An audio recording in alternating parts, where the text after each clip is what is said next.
Sinagot din ng DOJ ang aligasyong tanim buto o inilagay lang daw ang butong naiahon sa Taal. Nakatutok si JP Soriano.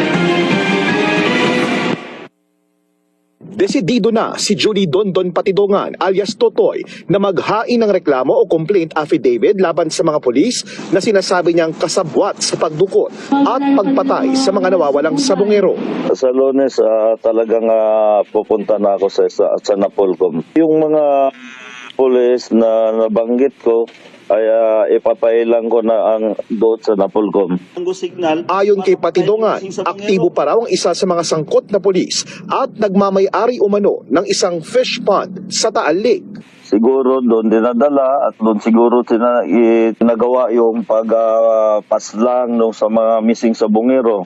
Sa kabuuan, ayon sa PNP, 34 na sabongero at kasamahan nila ang naiulat na nawawala. Sa sobrang dami niyan, hindi ko masyado matandaan kung ilan yung mga nilubog nila dyan. Base doon sa mga video na naisin sa akin, sadyang mayroon talagang inilubog dyan.